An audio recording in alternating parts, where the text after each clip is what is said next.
Well, okay, I just don't know toy.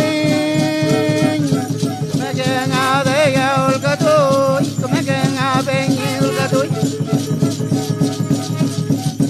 making a day, you're making a penny, you'll go to. Hey, I'll go to me, I'm going to tell my wing out the wall.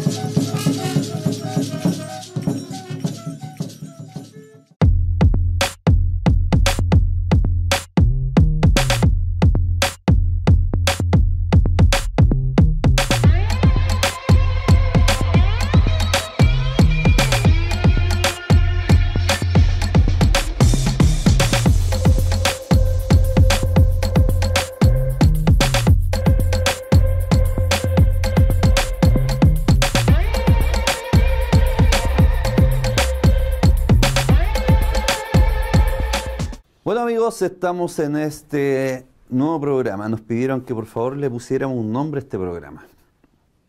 Y en consenso le pusimos de frente latinoamericano. ¿Y por qué latinoamericano? Porque vamos a hablar no solamente los temas nacionales, sino que también los temas que nos incumben a nivel latinoamericano, desde el Río Bravo hasta la Patagonia, y enmarcada también en la lucha de los pueblos, en las problemáticas políticas, geopolíticas, sociales, culturales. Por lo tanto, le pusimos a este programa de frente, porque no vamos a andar como algunos otros programas ocultando información, o como alguna clase política de este país que ocultan la información, cómo son financiados y las cagás que se han mandado. No, en este programa, de frente, vamos a decir las cosas por su nombre. Por lo tanto, a esa altura queremos trabajar en adelante en este programa, donde diremos la verdad, a quien le duela y a quien no le duela. Y es por esto que hoy día contamos con un gran compañero, un gran amigo. Él es don Manuel Cortés Iturrieta. Hola Manuel, ¿cómo estás? Entre comillas, patán. Él es y fue miembro del ELN, del Ejército de Liberación Nacional, militante del Partido Socialista, ex militante del Partido Socialista, GAP, de Salvador Allende, chofer de Fidel Castro en Chile.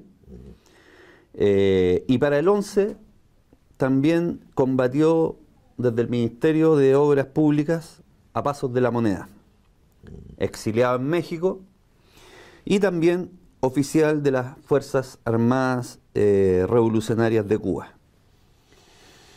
¿Cómo está, don Manuel? Aquí estamos viviendo, mirando el panorama, lo que está pasando realmente en Chile, en mi país. Muy dolido porque la izquierda no hemos sido capaces realmente de levantar un programa de izquierda que le salga al paso al sistema neoliberal imperante hoy día. Partiendo por esto, en su vida usted ha sido un revolucionario. Estuvo combatiendo ahí en el Ministerio de Obras Públicas. ¿Cómo fue ese momento del combate ahí en el Ministerio de Obras Públicas? Eso es revolucionario. Yo siempre he tratado de ser un revolucionario. No creo que todavía tenga el título de revolucionario. No, pero estuvo... Soy aspirante revolucionario. Soy un combatiente, eso sí. Estuvo en Nicaragua. Soy un combatiente y que prácticamente desde los años 64, 65 entré a la vida política. Pero yo entré a la vida política, no a la vida política normal. Entré a la dura, entré al ELN precisamente, siguiendo lo que el Che había predicado, que es la necesidad de crear 1, 2, 3 Vietnam. ¿Qué significaba para usted el Che en ese momento? Que usted era joven y veía al Che. Bueno, en esos tiempos para nosotros el Che era la juventud consecuente de Latinoamérica que había tomado conciencia, una conciencia plena, que había visto que las luchas de emancipación y que las revoluciones se hacen y que no es necesario estar bajo ningún Vaticano político para realizar lo que había que hacer, que era empezar a salir del capitalismo que en ese momento estaba empezando a meterse en Latinoamérica. En relación a esto, le vuelvo a repetir, ¿qué significó para usted haber estado ahí en el Ministerio de Obras Públicas después de haber sido GAP de Salvador Allende y el golpe de Estado? Bueno, sencillamente el haber estado ahí, creo que era mi deber estar ahí. Yo soy parte fundadora del dispositivo de seguridad. Tenía una amistad muy grande con el presidente, con el doctor. El doctor se abrió a todos nosotros y prácticamente éramos sus compañeros. Nos tratábamos de igual a igual. Nosotros lo seguíamos tratando con el respeto que se merecía. Correspondiente al cargo. Pero era un hombre al cual nosotros no le podíamos faltar y teníamos que estar con él hasta las últimas. Y es lo que tratamos de hacer los 25 compañeros que estuvieron ahí, más los 7 que estuvieron conmigo en Obras Públicas. ¿Usted fue detenido? ¿Fue No. torturado? No. ¿Qué es lo que pasó después del No. Ministerio de Obras Públicas? Yo tenía mucha suerte. Ya. El hecho de ser un muchacho de barrio, el barrio te enseña, el barrio es como una escuela, es como una universidad, te enseña a ser pillo desde chico, o sea, uno tiene La viveza. el toque de calle que Claro. es necesario. Y ese toque de calle que es necesario es lo que a mí me ha ayudado mucho. Me ha mucho. Yo soy de aquí del barrio Cerca. Central, Claro. cerca de aquí. Siempre vivió ahí. Y la novena comuna era en ese tiempo, de los distritos políticos que había en Santiago. Y siendo un muchacho me dio mucha facilidad de no achicarme, de no amilanarme, de buscar siempre una salida, de nunca darme por derrotado. Jamás en la vida me daba por derrotado. Y eso me ha traído como consecuencia que aún estoy vivo. Porque he estado metido en muchas cosas y siempre he logrado salir adelante. Ese día del golpe, a mí me nominaron para que me hiciera cargo de los choferes. Ahí frente a Morandé 80 ahora hay una especie de jardín con unos cafés, pero ese era el garaje de la presidencia, ahí es donde estaban los autos del presidente. Y cuando llegué yo llegué un cuarto para las 8 de la mañana, recién había llegado el presidente, la escolta había salido media desparramada porque el presidente se subió al auto y dijo, vamos para la Moneda, eso es lo que me contó a mí el que iba manejando auto 1 ese día. Y salió, pues entonces incluso auto 13 quedó atrás, el auto 4 quedó botado, salió como 5 minutos después de Tomás Moro, o sea, venían desparramados. Allende tenía la intención de llegar a la Moneda antes que llegaran los militares. Y lo logró, pues, llegó antes y se hizo cargo de la Moneda y empezó a tratar de organizar todo. Bueno, como te decía, a mí me dijeron que me hiciera cargo de los choferes, me hice cargo cuando comienza la balacera tipo 8 y cuarto.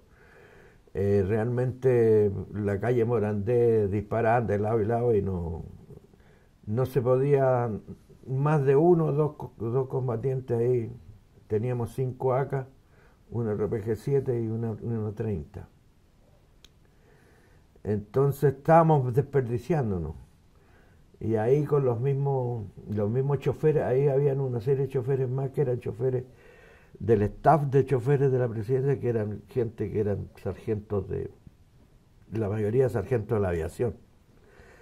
Y uno de los sargentos de la aviación me dijo, que ellos tenían escondido una escalera ahí, con esa escalera levantaban y se pasaban para el Ministerio de Obras Públicas. Claro. Entonces eso hice yo. Levanté esa escalera y me pasé por unas ventanales chicos, fui a dar a los ventanales del segundo piso del Ministerio de Obras Públicas.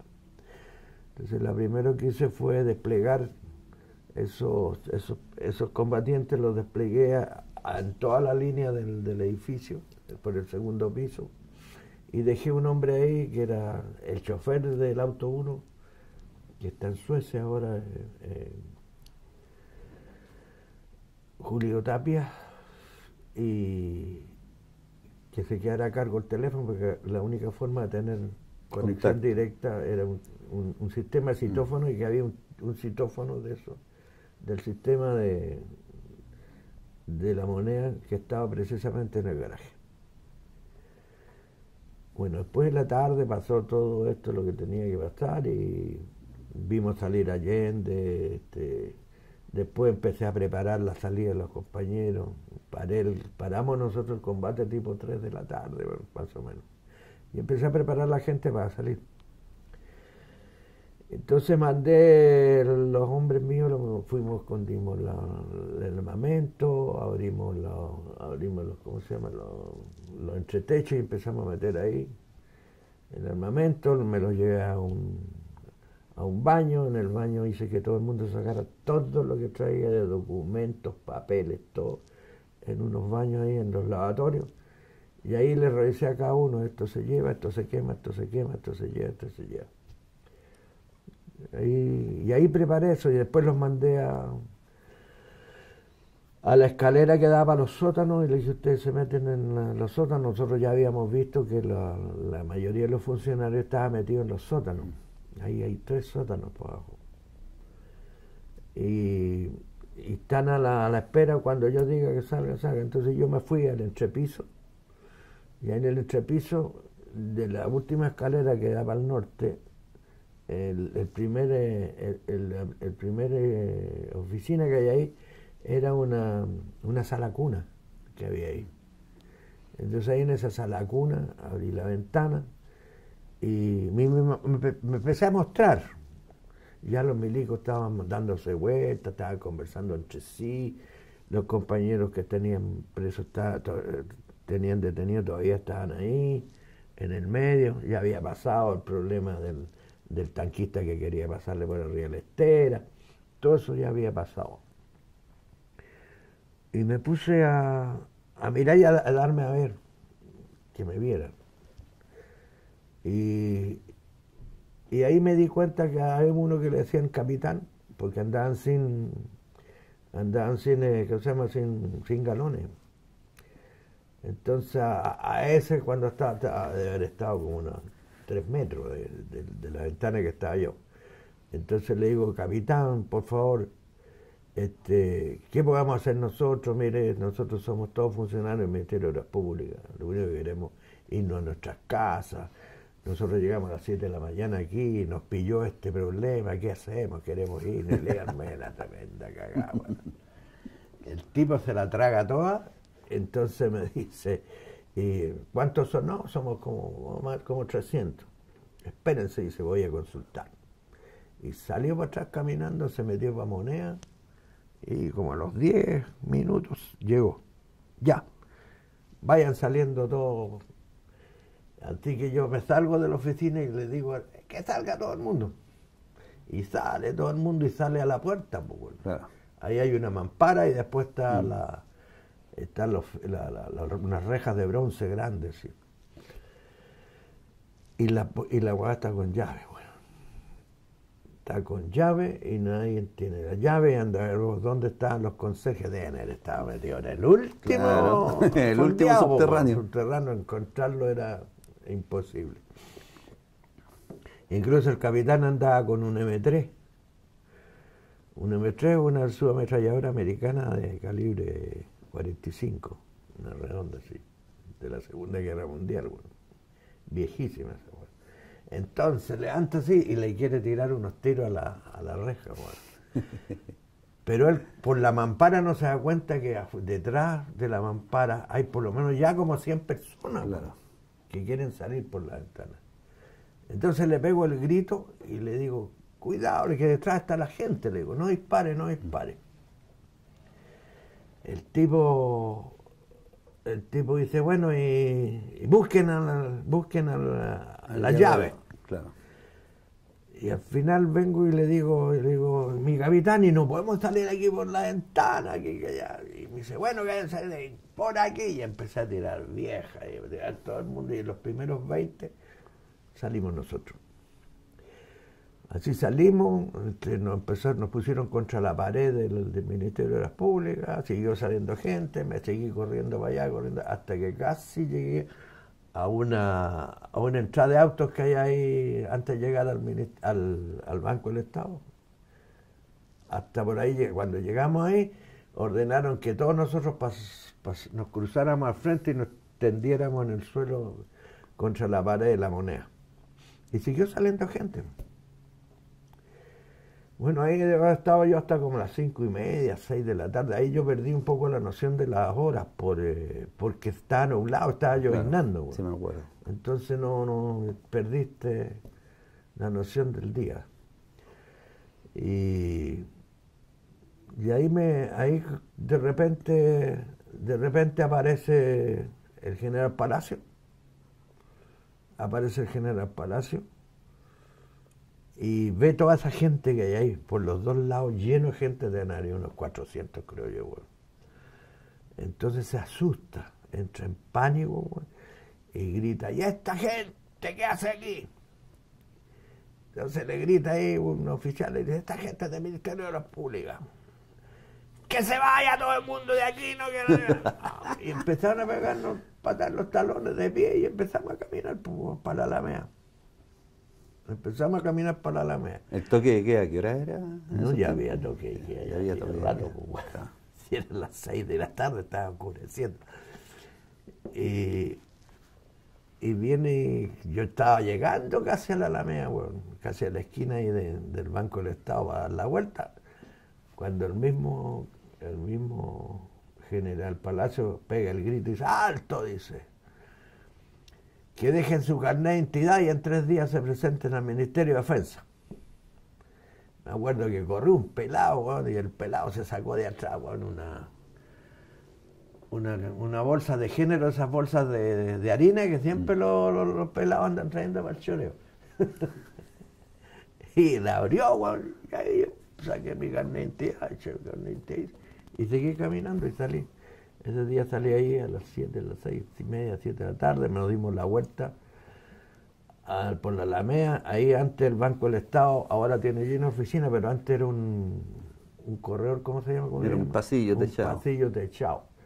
Ahí en la vuelta paramos todos, nos juntamos, nos dimos para dónde iba cada cual y nos dimos un punto en 2 semanas nos dimos el punto ahí en la plaza que está en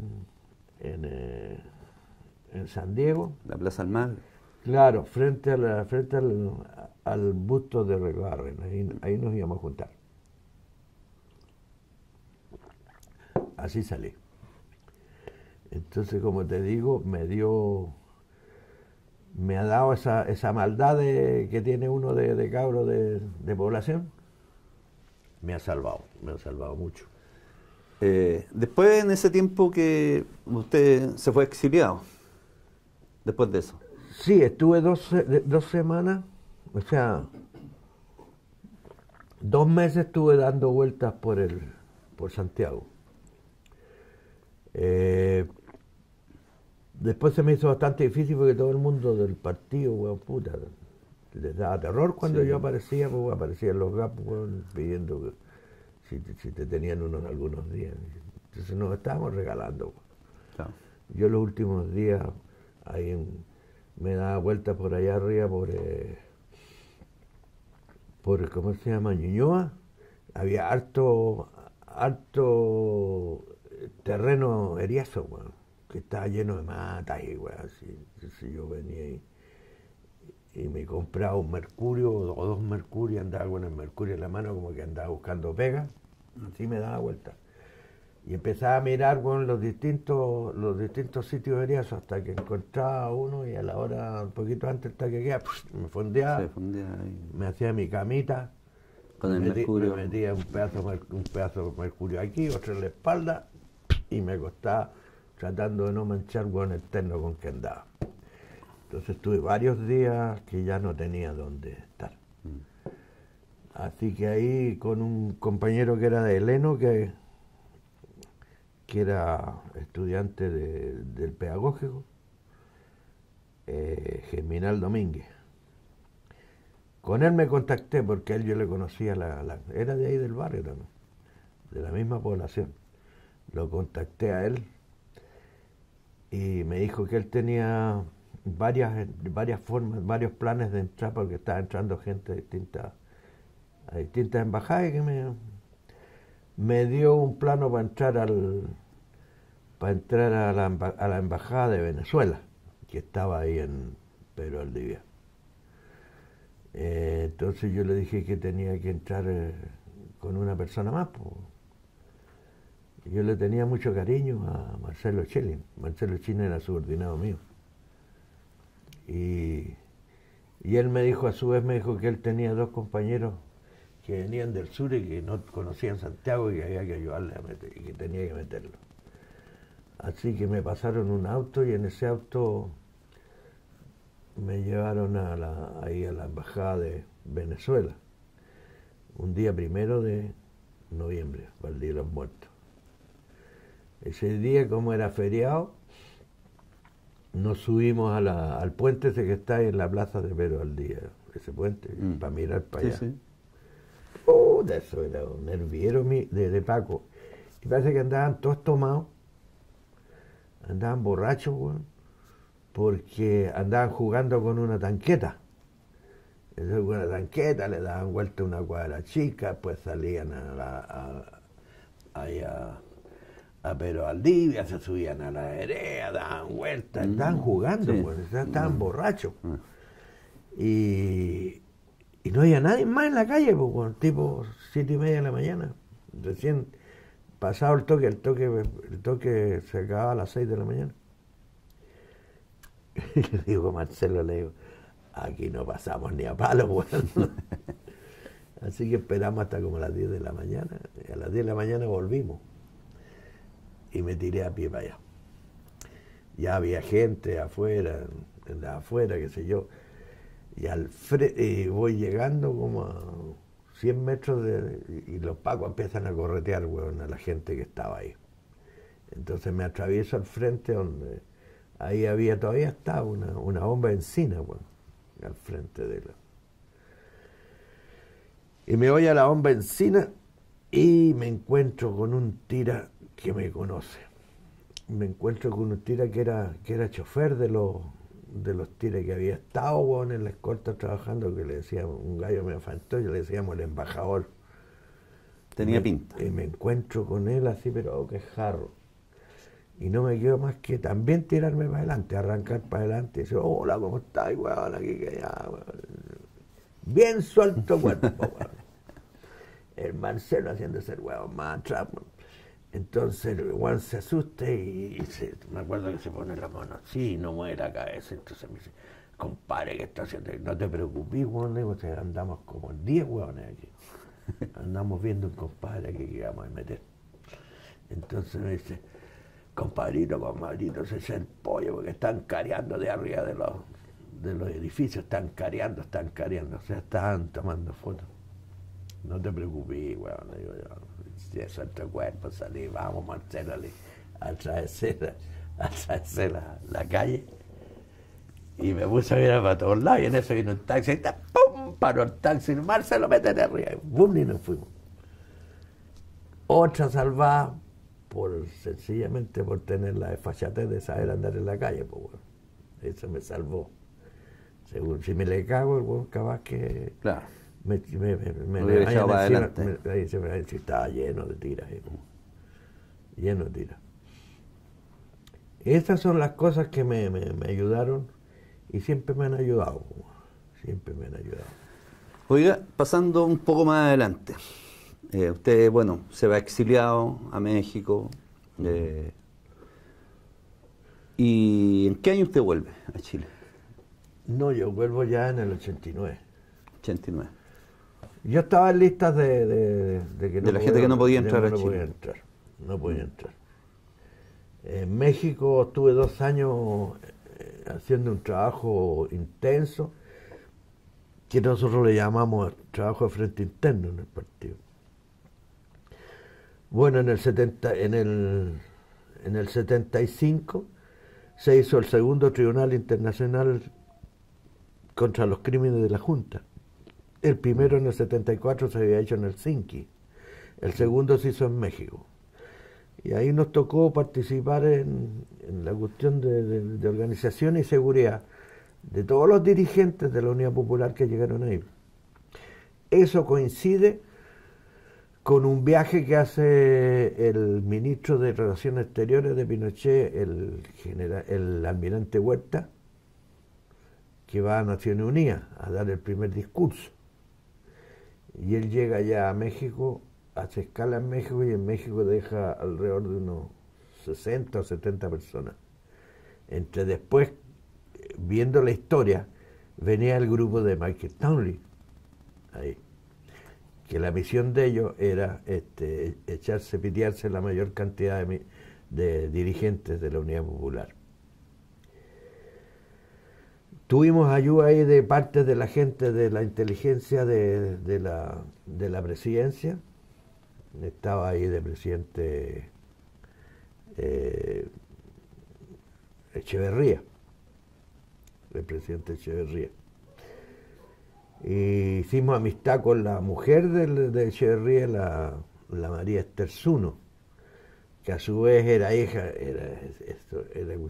hija de un cacique político que había en Guadalajara, bueno, don Felipe Zuno, algo así era. Entonces, bueno, por ahí conseguimos armas, después nos conseguimos unos contratos para sacar las placas de policía externo, que se llama, que sencillamente al tener esa placa ya teníais derecho a andar armado y teníais derecho a... Así andamos, todos empistolados, weón. Todos empistolados, un lote grande como de 20, que nos dedicamos precisamente a perseguir y a impedir el movimiento de esa gente de la embajada que andaba tratando de seguir a la gente. Y empezamos a seguirlo en forma descarada, pues, bueno. Y de repente seguíamos a uno, el tipo entraba a un restaurante, y nosotros entramos al restaurante. Y nos poníamos frente a él y abríamos la chaqueta para que viera que estábamos armados. O sea, para completamente inútil, dejarlo, que no se pudieran mover. Yo creo que ese es el motivo por el cual no pudieron echarse a nadie. Pero ahí estaba para que ellos hubieran por lo menos matado unas 4 o 5 dirigentes. Ahí están todos los dirigentes de la Unidad Popular, todos los del PC, todos los del PS, están todos los radicales. ¿Entendí? Bueno, ese trabajo fue largo. Después me puse a trabajar ahí en la creación de la Casa de Chile con Pedro Busquets. Con Pedro Busquets, él empezó a trabajar ahí el Fondo Monetario, el Fondo Cultura Económica, puso una plata muy grande y nos pasó una casa ahí en Insurgentes Sur. Y empezamos a construir la Casa de Chile. Como no había embajada, pasó a ser la embajada de los chilenos, la Casa de Chile. Ahí trabajé hasta el final. Ahí conocimos a los nicaragüenses, porque nosotros pusimos ahí en un subterráneo, hicimos un cine, pusimos todos los equipos de reproducción que había en ese tiempo, máquinas de roneo, no existía todavía la fotocopiadora, máquinas de roneo, un taller fotográfico inmenso que pusimos con otro compadre que era reportero gráfico, que se quedó allá en el Excelsior, que le decíamos el caballo loco. Bueno, armamos, como te digo, armamos ahí un tremendo equipo, y ese equipo también lo poníamos a disposición de todos los grupos insurgentes, de grupos insurgentes que había de otros países. Entonces ahí llegaron los nicaragüenses y les pasábamos todo lo que... Ahí empezamos a hacer amistad, y nos empezamos a preocupar de seguir la lucha, a ir por primera vez a conocer al Frente Sandinista, seguir la lucha de ellos, porque nosotros que sabíamos lo que estaba pasando en Nicaragua. Pues, bueno. Eso fue en el año 75. Después, en el año 76, el Partido Socialista decide hacer un refichaje. Primero se hace un pleno que se llamó Pleno de Argel, y en ese Pleno de Argel por primera vez se rajan las venas, güey, y empiezan a hacerse una autocrítica de qué había pasado, por qué había pasado el golpe y todo eso. Y ahí se llega a la conclusión de que el Partido Socialista, si bien tenía guerrilleros, tenía 20.000 cosas, esa cuestión nunca sirvió para nada. Eso era ser maestro chasquilla, bueno, y que había que tener una política militar en concreto. Hubieron 5 compañeros de la Comisión Política del Comité Central que presentaron un escrito como de 15 páginas, que fue la base para crear lo que se llamó la política insurreccional de masa. Y en esa política insurreccional de masa, una de las primeras cosas era que había que crear realmente los cuadros militares suficientes como para servir de esqueleto para un posible nuevo ejército que había que crear en Chile. Así que ahí, a partir de ahí, en el mismo año 75, ya el partido tenía su dirección en Alemania Democrática, y los alemanes democráticos, los de Alemania, nos hicieron un test psicológico que venía junto a la ficha de refichaje que hizo el partido con toda la militancia en el exterior. Y había que llenar ese test psicológico. Y ese test psicológico era sencillamente una especie de barómetro para medir el estado de disposición de cada uno de los militantes en el exterior.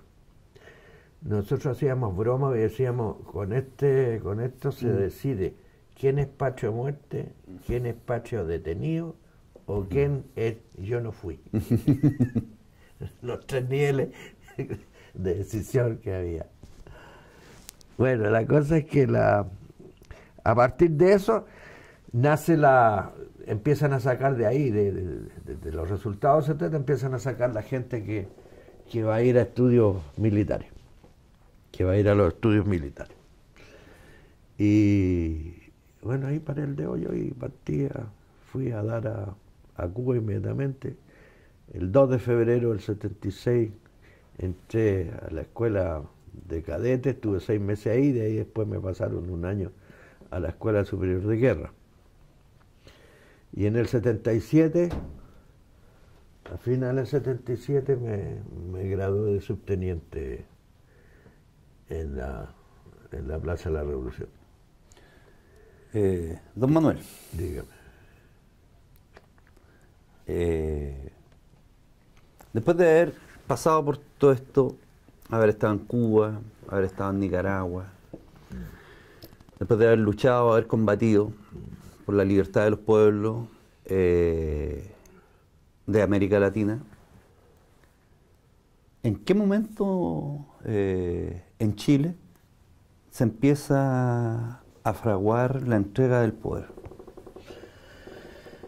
Ay, eso es jodido, porque poca gente sabe que dentro del Partido Socialista se empezó a dar una diferencia. Una de las primeras diferencias fue un gran antagonismo que empezó a haber entre lo que nosotros teníamos, un comité central con una dirección América y una dirección Europa. Y se empieza a dar las primeras peleas entre la gente de Europa con la gente de Latinoamérica. Nosotros habíamos 7 miembros del Comité Central en Latinoamérica, del cual yo era uno, y representaba al partido en Nicaragua. A partir de eso,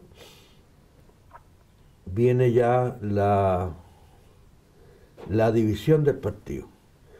Pero ahora escarbando la historia, nos hemos dado cuenta de que esto se empieza a gestar en el año 75.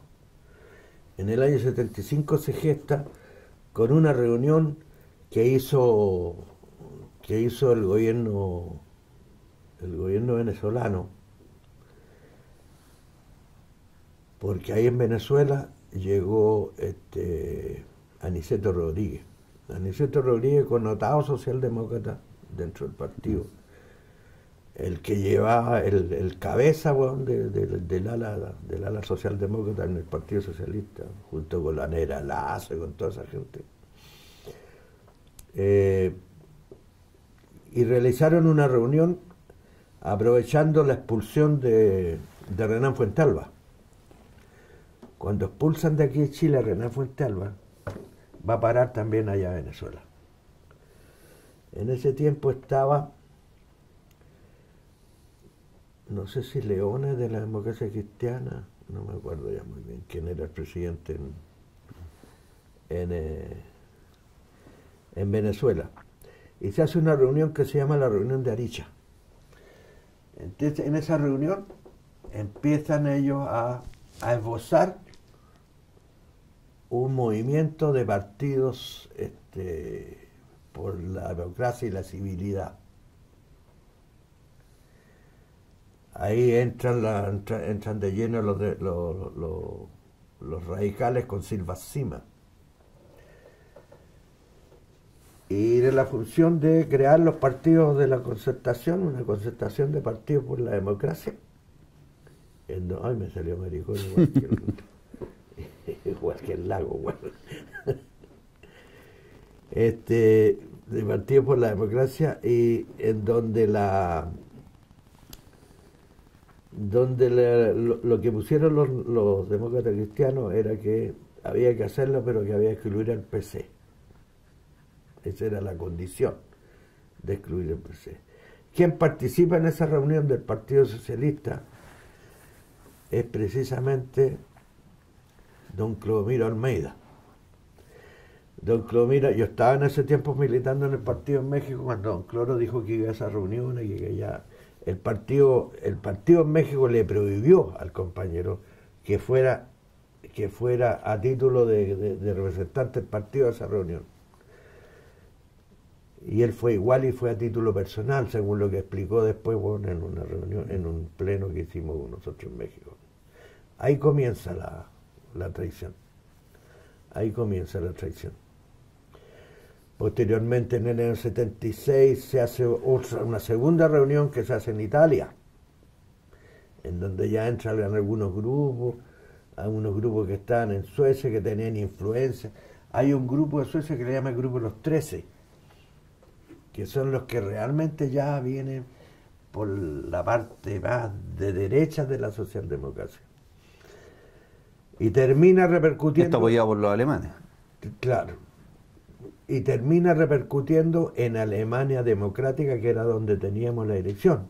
La elección exterior estaba en Alemania Democrática. Ahí estaba el flaco Altamirano. ¿Ya? Y ahí estaban todos. Y termina eso cuando en el año 77, 78, cuando salen algunos compañeros de aquí del interior a denunciar de que había un grupo de gente que estaba echando a caminar una política militar que no tenía nada que ver, porque ellos no estaban por la salida militar. Y ahí empieza la pelea de perro al interior del Partido Socialista.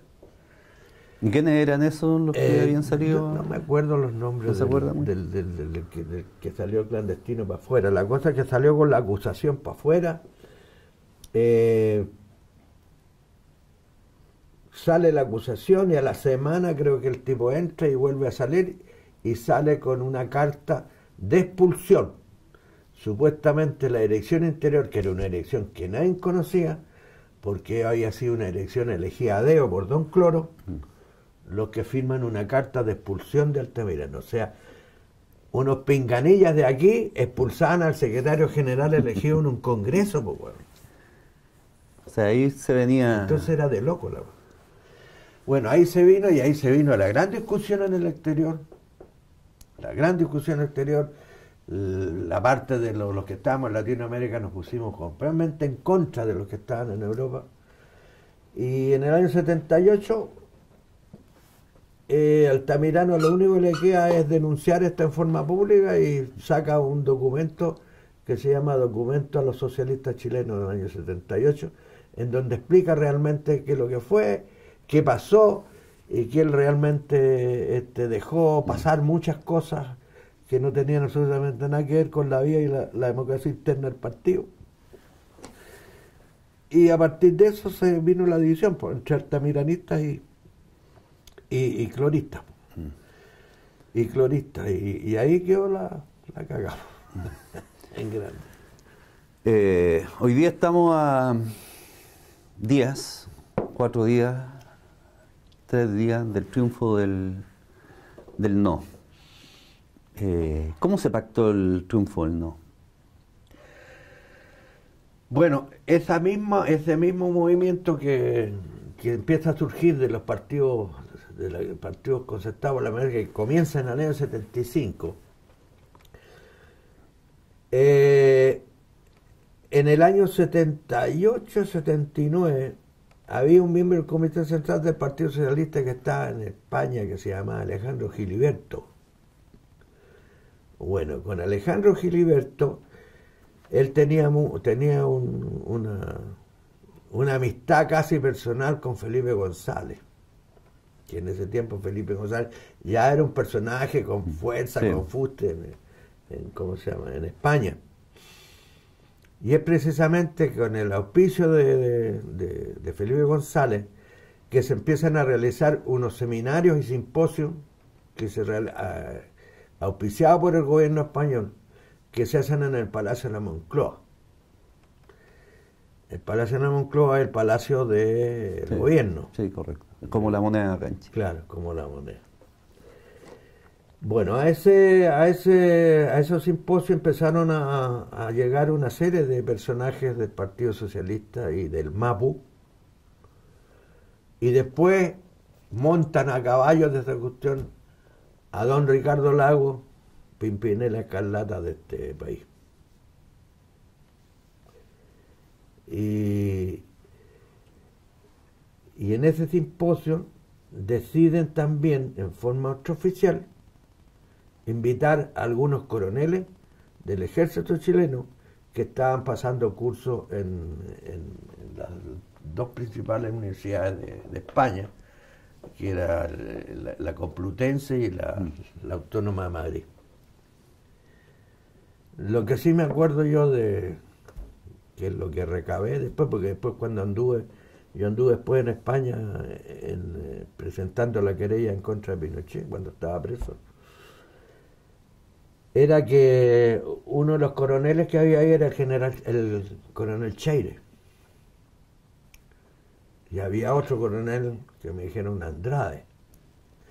Bueno, con esos coroneles se empezó a hacer esos simposios, y en esos simposios se empezó a gestar lo que se llamó la salida concertada, o sea, una salida negociada entre militares y esto pseudopolíticos.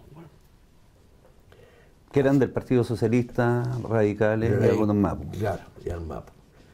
Y Democracia Cristiana también empezaron a llegar ahí. Pero fundamentalmente ahí las cabezas eran el Pelao Insulza, y después pusieron, como te digo, a Lagos, que Lagos no era nada. Lagos, entre paréntesis, nunca fue del Partido Socialista, nunca ha estado en el Partido Socialista, nunca ha estado inscrito en el PSOE, ningún padrón existe. Lagos era un radical, weón. Lagos era el Partido Radical. Lagos fue el secretario general de la Universidad de Chile y era uno de los hombres que le puso más cortapisa, weón, a toda la reforma universitaria, weón, en contra de las políticas de Allende. Ese era Lagos. Entonces Lagos jamás ha sido socialista, nunca. Aquí a mí me indignaba cuando decían que era el segundo socialista que llegaba. Mentira, weón, mentira. ¿Quién decía eso? Los medios de comunicación. Los medios de comunicación decían, y todo el mundo decía que Lagos era socialista. Jamás militó en el Partido Socialista ese tipo.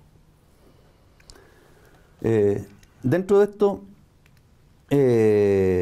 hoy día, o sea, hace 2 días atrás salieron unas declaraciones de Tironi, en términos de que aquí prácticamente esto se ganó con un lápiz. El triunfo del no se ganó con un lápiz. Y con plata, porque él ganaba mucha plata. Con plata. Y por un publicista también se ganó, que fue de manifiesto la película El No, donde prácticamente gracias a un publicista y a un lápiz y un papel se ganó. ¿Y en qué queda la lucha de los combatientes dentro del frente, del MIR? Acá hay una patudez muy grande de una serie de personas, de una serie de personajes, que tal como Lago, se montaron arriba de todo un movimiento social que le había perdido el miedo a los milicos, que le había perdido el miedo a la calle, y que con las protestas realmente estaban llegando a un punto que nosotros, y que todo el mundo que conoce un poco Bolívar sabe que se estaba llegando a un punto, una situación pre-revolucionaria. Más todavía cuando ya empiezan a salir en esos momentos los resultados de lo que había pasado en Nicaragua. De lo que había pasado en Nicaragua. Más todavía con las conversaciones que te digo yo que pasaron en España, en donde se concertó, y de ahí salen, no sé si tú has escuchado, los 102 acuerdos secretos que existen. Sí, sí, sí. Bueno, salieron de ahí, pues, bueno. De ahí salen eso. Ahí negociaron todo. Pero Lagos dice que fue las leyes de Pinochet que dejó amarrada a él. No, fue... No, eso lo negociaron allá de consenso con los militares.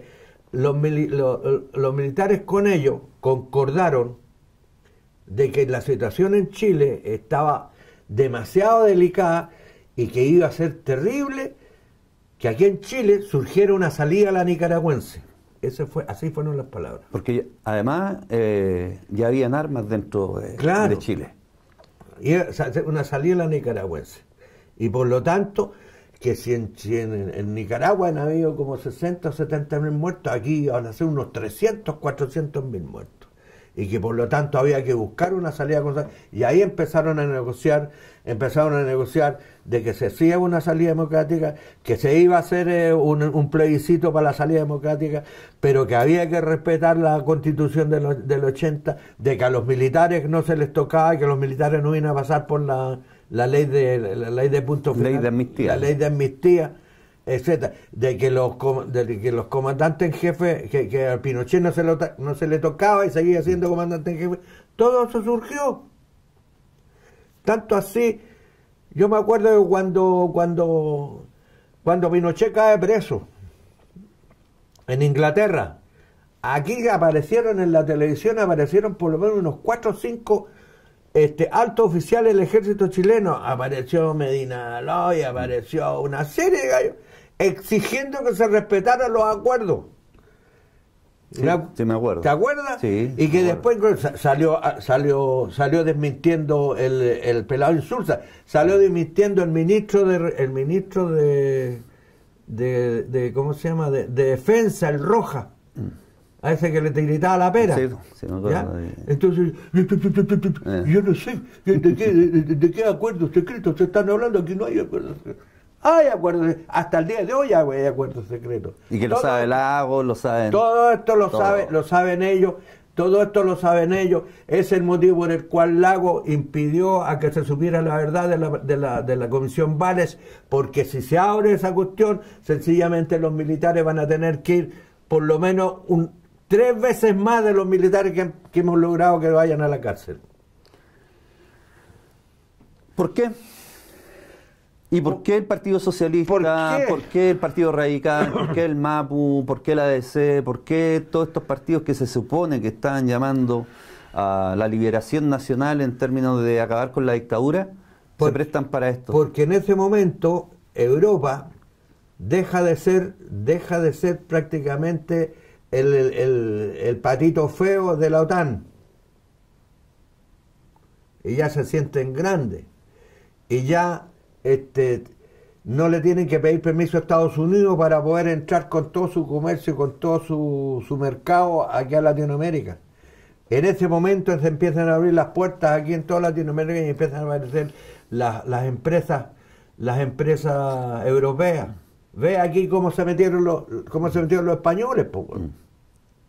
Si los españoles hoy día son dueños del agua, son dueños de ferrocarriles, son dueños de una serie pesquera, son dueños de todos los caminos, son los que empezaron a construir. Acuérdate. ¿Esa fue la negociación entonces? Acuérdate el escándalo que le pasó a ¿cómo se llama? Felipe González estará ganando plata con el famoso túnel de la pólvora, pues, que tuvieron que callar la boca, echarse el pollo cuando quisieron inaugurarla. Con el lago, a la cara tuvieron que hacerse los ojos, irse. Porque era un escándalo esa cuestión. Por eso le digo, Felipe González entonces estará ganando plata todavía. No, Felipe González es un millonario. Felipe González, yo me acuerdo que en los años 70 y tantos, Felipe González, cuando aparecían las marchas, en contra de la OTAN, cuando España, estaban viendo si se metía la OTAN o todo, Felipe González aparecía adelante, no a la OTAN, Y ahora ¿qué? No. Es uno de los magnates de la OTAN, Y es un sinvergüenza, un sinvergüenza que se ha dedicado a hacer negocios, no solamente aquí en Chile, sino que te vaya a distintos países, y España está metida hasta el cohete, Felipe González metido hasta el cohete. Dentro de esto, tenemos a nuestros compañeros socialistas, nuestros compañeros que ganaron el no, y ¿qué pasa con toda esa gente que luchó en el tiempo de dictadura, que fueron del MIR, del Frente, que dieron sus vidas por transformar a través de una salida armada, porque era lo único que se veía en esos momentos para salir de una dictadura? Mira, yo te voy a decirte que, por ejemplo, todos los militares que pasamos las escuelas y academias en el exterior, que estábamos en el plan, en el proyecto de la insurrección popular,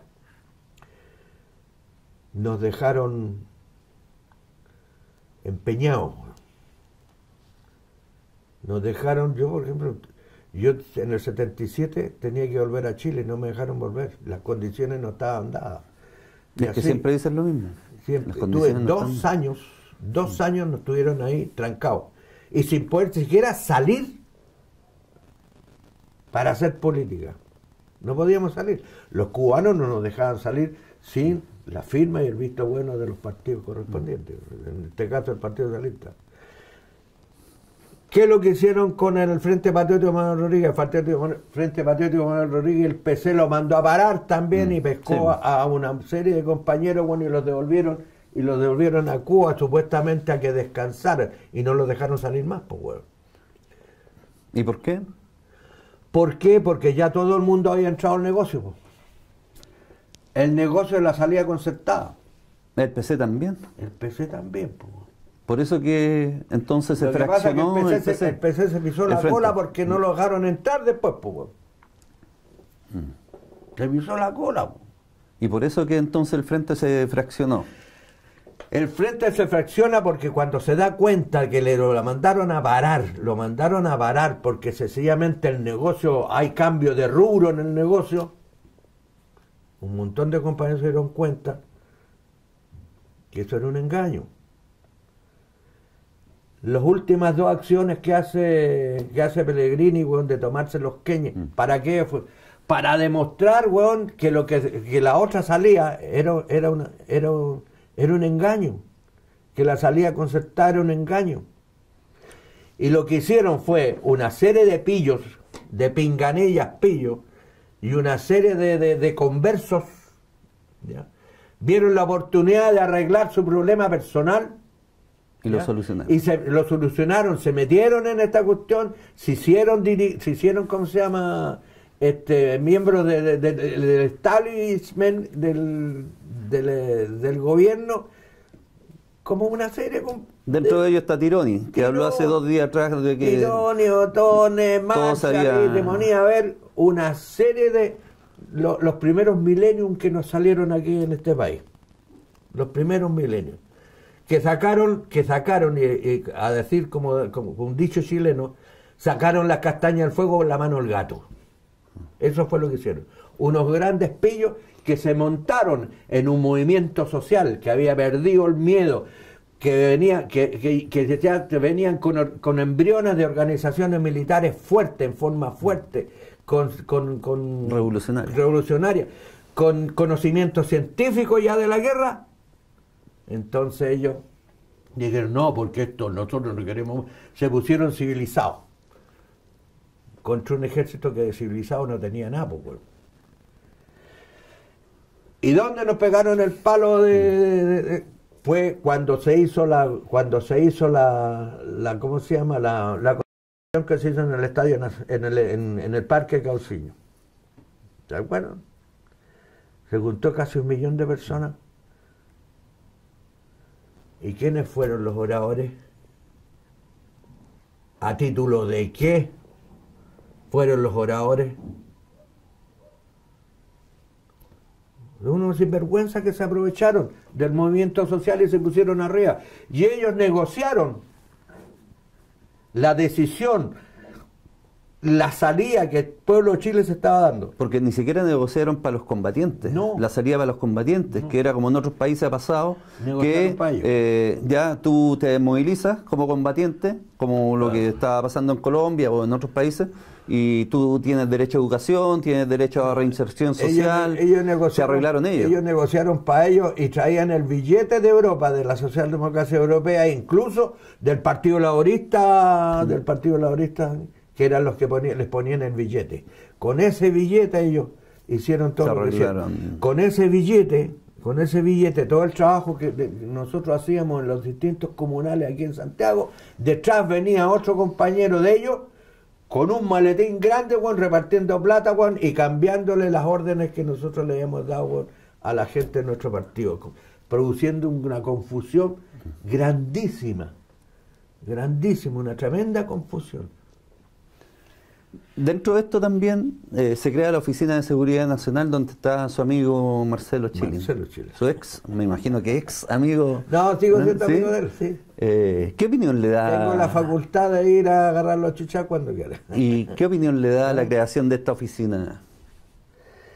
Bueno, que mató jóvenes. Yo sé un poco la historia, porque una de las cosas que hice yo precisamente con un amigo más que está muerto, con el Chele Antonio, fue ir a conversar con Marcelo Chilin cuando vimos la weá que estaba metida.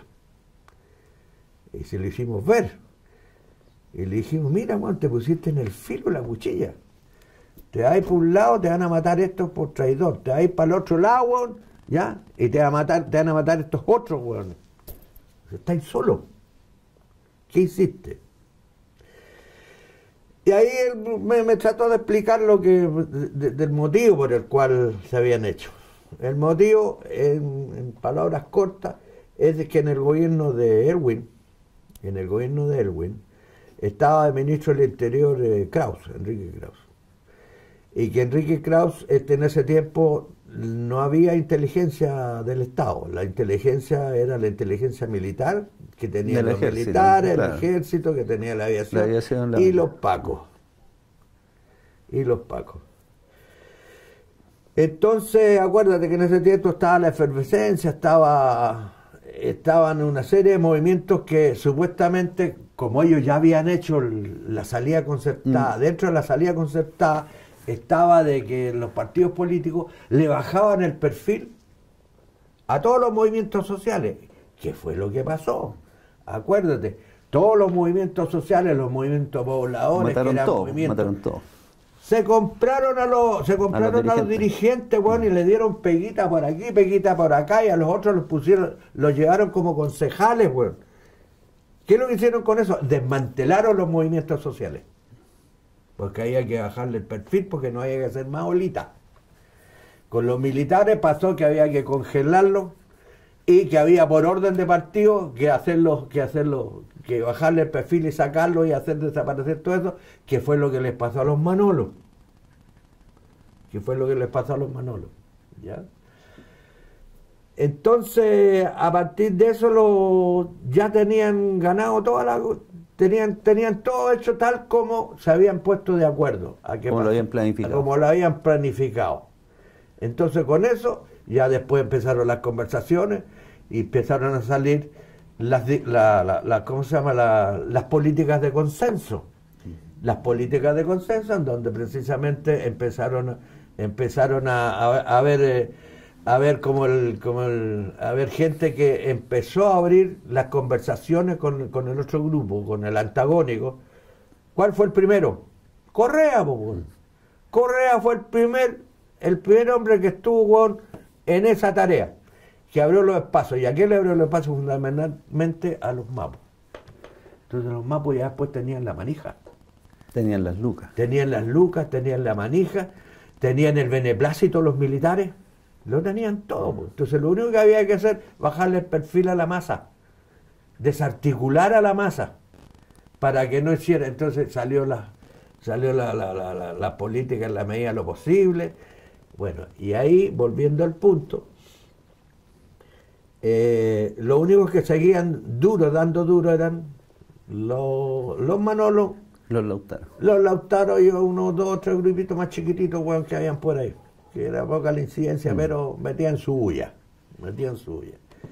Entonces empezaron a aparecer los planes de inteligencia, aparecían ante el ministro del Interior, le mostraban los que estaban metidos en el lío, cuánta gente eran, 200, 300, que les tenían la dirección, que les tenían, y que necesitaban la autorización para echar a caminar el plan de neutralización.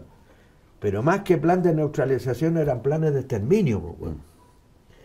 Entonces, Krau, como buen cagón demócrata cristiano que tenía terror de quedar él con las manos manchadas, con sangre. Entonces, como buen ministro del Interior. Claro, no estaba dispuesto a hacer eso. Claro. Y empezó a parar los planes, Pasaron como 6 meses, 8 meses y no le dan el visto bueno a ninguno de los planes de desarrollo, bueno, de neutralización de las fuerzas que estaban jodiendo la vida en la calle.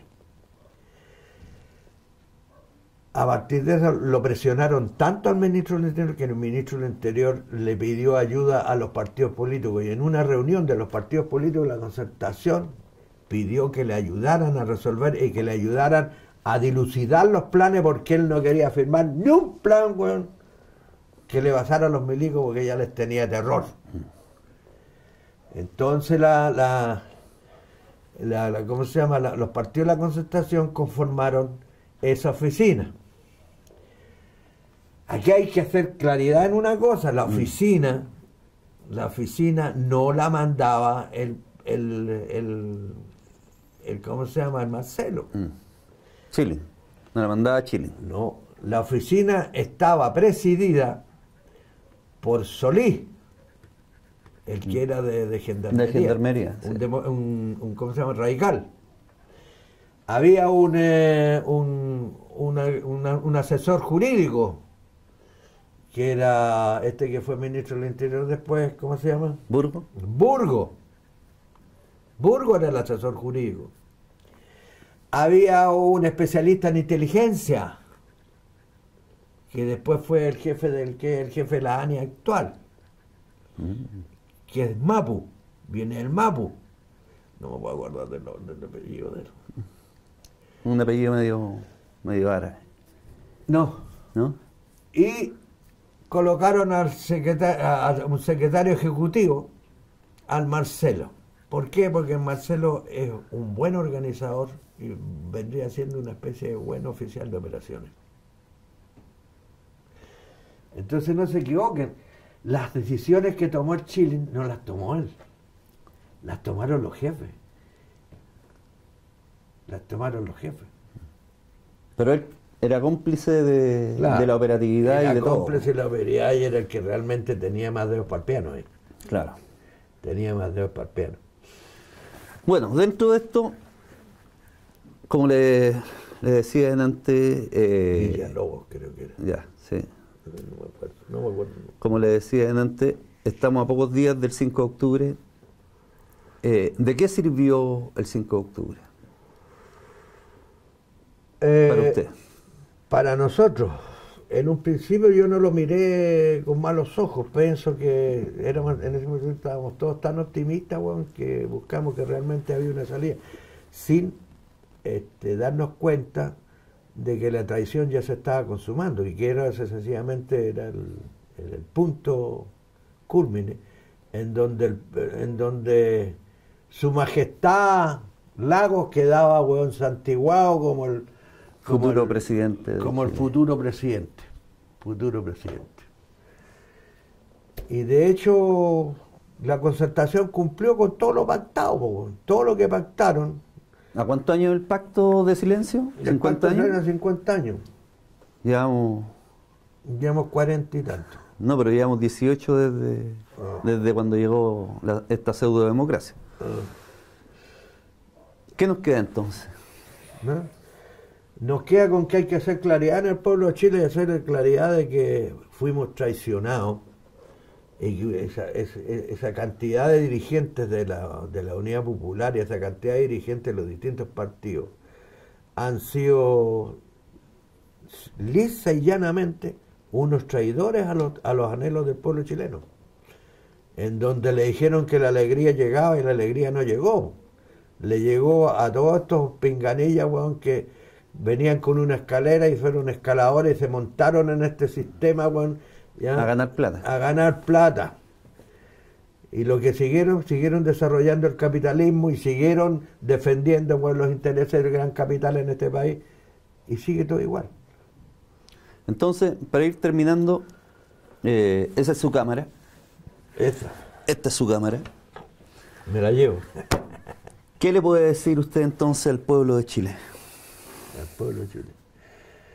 Bueno, yo creo que es hora de despertar de este ensueño en que nos metieron los partidos de la Concertación en sí misma, que los partidos políticos en general no estuvieron a la altura y también cayeron en el mismo juego de la negociación, y que ese juego de negociación lo único que produjo fue desarticular al movimiento obrero chileno, desarticular a la base chilena, hacer ver que estaba todo bien, que íbamos por buen camino, y hoy día es ver cómo estamos. Sencillamente estamos en un país de ladrones, en donde ya no solamente los políticos son ladrones, los militares son ladrones, los curas son ladrones y pedófilos, y ya no existen entidades de este país que tengan una solvencia moral para poder seguir mandando los destinos de Chile. Pienso que los chilenos debemos nuevamente unirnos, dejar una serie de sectarismos estúpidos de cada una de las orgánicas de las cuales nosotros proveímos, dejar a un lado ese sectarismo, volver a juntar, volver a rehacer una nueva unidad, no le quiero llamar unidad popular, una nueva unidad del pueblo de Chile, que nos permita a nosotros levantar realmente un programa y un proyecto que sea antisistémico. Aquí nos dividimos entre los que están por el sistema y los que no estamos por el sistema. Y habrá que cambiar todo lo que haya que cambiar. Hay que empezar con la Constitución, hay que seguir con la democratización de las Fuerzas Armadas, hay que acabar sencillamente con el libre mercado, hay que sacar el mercado de una serie de actividades del país que son actividades de carácter social y que los estados tienen el deber de ofrecer al pueblo de Chile esas. No puede nunca más aparecer, weón, el mercado, weón, en la salud, en la educación. No puede. En el agua. En el agua, en la luz, en el mar, weón, en las pensiones. En el mar, en las pensiones, etcétera, etcétera. Todo eso hay que cambiarlo. Y debemos los chilenos tener la suficiente fuerza y espíritu de lucha para cambiar. Y yo creo que se están dando las condiciones en Chile como para que el pueblo, que es un pueblo, yo no le llamo izquierda, yo sigo creyendo que el pueblo chileno tiene en Allende una gran bandera, y pienso que el pueblo allendista de Chile, tanto viejos como jóvenes, tenemos que ser capaces realmente de volver a levantar ese proyecto tan bonito que fue el proyecto de la Unidad Popular. Bueno, esta fue la entrevista a Manuel Cortés Iturrieta, Patán. Ha sido un agrado haber estado con gente honesta, gente que realmente diga la verdad de lo que pasa y de lo que pasó en Chile, gente que quiera contar también la historia de este país desde la mirada para poder iluminar lo que por muchos años ha estado en la oscuridad y donde muy pocos se atreven también de manera honesta a decir la verdad de lo que ha pasado y de lo que pasó en este país y del futuro que tenemos que enfrentar. Así es que, Manuel, muchas gracias por estar acá. No, gracias. Y te agradezco, esta es tu casa para cuando necesites ocupar este canal, las puertas están abiertas. Gracias a usted por recibir a este hijo. Tengo ya 76 años, creo que me quedan unos 4 o 5 años como para seguir peleando antes de no poderme parar más, pero mientras tenga el espíritu joven que quiero seguir manteniendo, estaré con usted y estaré con el pueblo de Chile. Muchas gracias.